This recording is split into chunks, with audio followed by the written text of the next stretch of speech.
መመለሳችሁ እና ከዚህ ጋር የተያያዙ ጉዳዮችንም በተገቢው መንገድ መስራትና ከዚህ በላይ የጀመራችሁት ነገር ጥሩ ነው። ከዚህ በላይ አካባቢው እንዲለማ ማድረግ ይጠበቅባችኋል።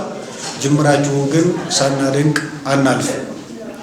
በሶስተኛ ደረጃ የማነሳው የኩታበር ህዝብ እጅግ በጣም ሰላም ወዳድ፣ ጽንፈኝነትን ለዘመኑ የማይመጥኑ አስተሳሰቦችን በተለይ ደግሞ አሁን ባለው ሁኔታ ለአማራ ህዝብ የማይጠቅሙ በጽንፈኝነት ተጀቡኖ የሚደረግን ዘረፋ የሚደረግን ኢሰብአዊ ድርጊት በአመለካከትም በተግባርም እየተዋጋ ያለ ሰላም ወዳድ ልማት ወዳድ ማህበረሰብ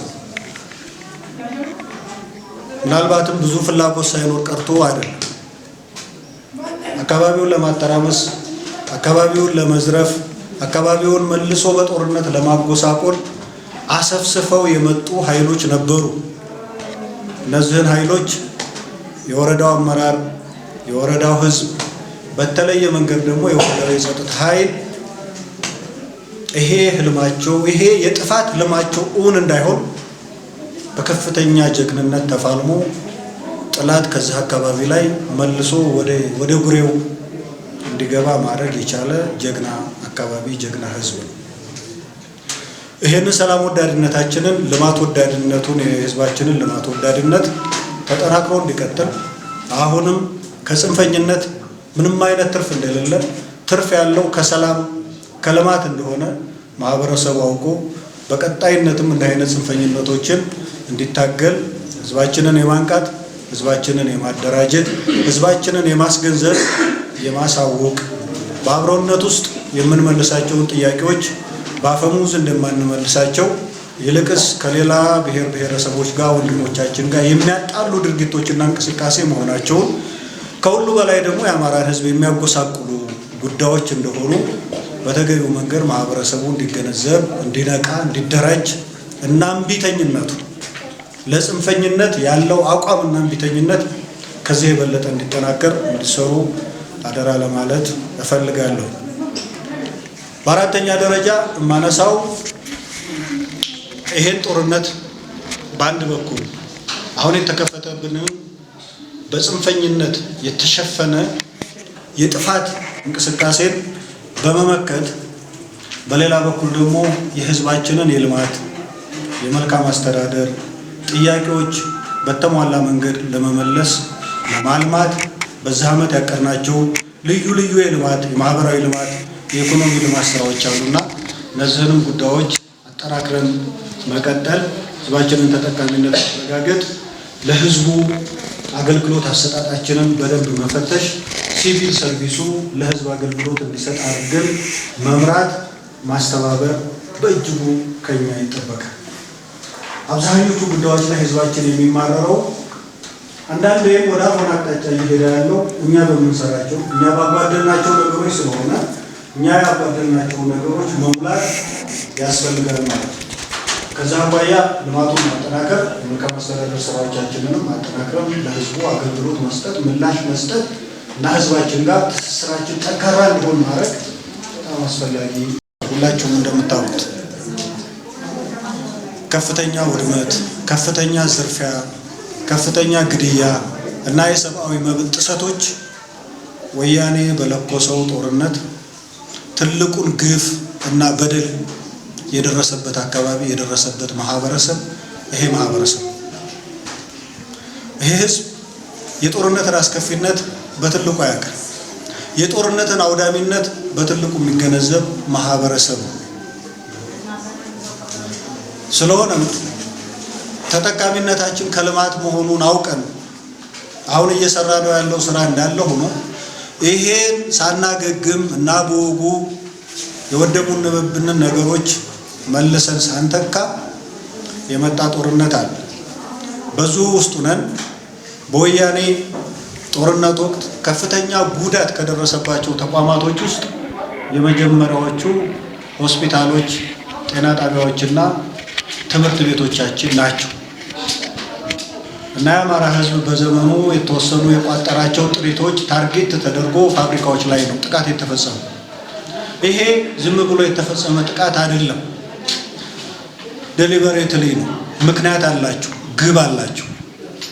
በተለይ የአማራ ማህበረሰብ በእነዚህ ተቋማቶች መልአተ ህዝቡ የሚገለገል ስለሆነ የህዝቡን የአገልግሎት መስጫ ተቋማቶች በተለይ ደግሞ ትውልድ የሚቀረጽባቸውን ትምህርት ቤቶች በማውደም የትውልድ ጋፕ የጄኔሬሽን ጋፕ እንዲፈጠር ካልኩሌተር ተደርጎ የተሰራ ደባና ግፍ ነው። ይሄንን የተገነዘበው ፓርቲያችን በሱ የሚመራው የፌደራል መንግስት በየደረጃ ያለን አመራሮችና የመንግስት አካላትም በቃላችን መሰረት የወደሙ ሀብቶቻችንን የበለጠ አልቀን አሻሽለን ለህዝባችን መተካት ይኖርብናል ተብሎ ቃል በተገባው መሰረት ዛሬ እንደምታዩት እዚህ ቦታ ላይ የሌለ ነገር በጣም በዲዛይኑም በስራውም በስራ ጥራቱም በምቹነቱም እጅግ በጣም ያማረ ህንጻ ተገንብቷል። ትምህርት ቤት ይሄ ትውልድ ለመቅረጽ መጻኢ የኢትዮጵያ ዕጣ ፈንታ የሚወስኑ ልጆችን እዚህ ቦታ ላይ ለማፍራት የትምህርት ጥራትን ከሚያረጋግጡ ጉዳዮች አንዱ ነው። ብቸኛው አይደለም፣ አንዱ ነው። አንድ ግብአት ነው። ትምህርት ቤት ምቹ የመማር ማስተማር ስራ የሚከናወንበት የትምህርት ቤት ግንባታ ተገንብቷል። ይሄ ፌደራል መንግስቱ እንደ ደቡብ ወሎ 8 እንደዚህ አይነት ተቋማቶችን ገንብተን አጠናቀናል።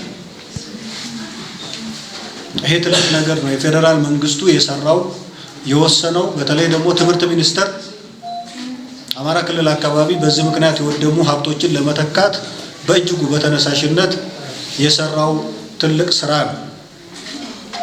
አሁንም ሌሎች ፕሮጀክቶች እየመጡልን ያሉት ህብረተሰባችንንም እያሳተፍ መንግስትም የበኩሉን አስተዋጽኦ እያበረከተ እንደ አይነት ለትውልድ ግንባታ ትልቅ መሰረት የሚሆኑ ተቋማቶችን መገንባት በጣም አስፈላጊ ይሆናል ማለት ነው። ስለሆነም ይሄ ትምህርት ቤት ተገንብቷል። አንድ መሟላት ያለበት ቅድመ ሁኔታ ነው።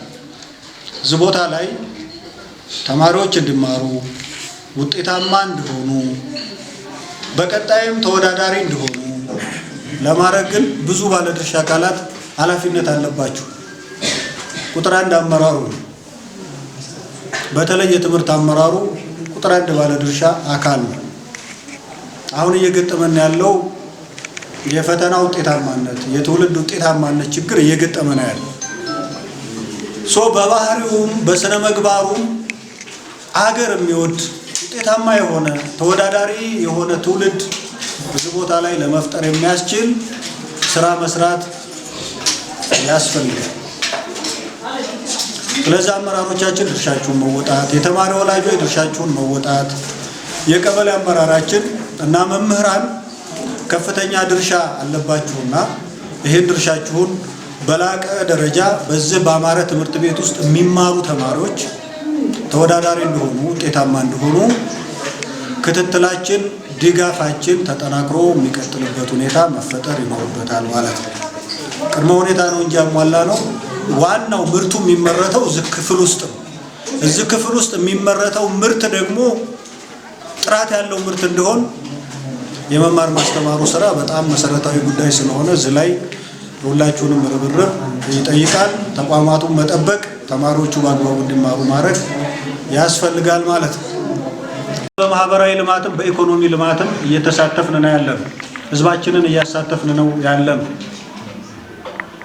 ለአማራ ህዝብም የሚጠቅመው እንደ አይነት ልማት ነው። ለአማራ ህዝብም የሚጠቅመው እንደ አይነት ሰላም ነው። ሰላም ሲኖር በተረጋጋ መንፈስ የህዝቡን መሰረታዊ ችግሮች መፍታት የምንችልበትን አማራጭ እናገኛለን። የህዝቡን የመልካም አስተዳደር ጥያቄ መፍታት እንችላለን። ህዝባችንን ማዳመጥ እንችላለን። እንደ አይነት ትልልቅ የሆኑ ለቀጣይ ትውልድ መሰረት የሚሆኑ የልማት ስራዎችን መስራት እንችላለን። የምናተርፈው ከልማት የምናተርፈው ከሰላም ነው። የህዝባችንን ተወዳዳሪነትም ልናረጋግጥ የምንችለው በሰላም ነው። ሶኛ እየሰራ ነው። በሌላ በኩል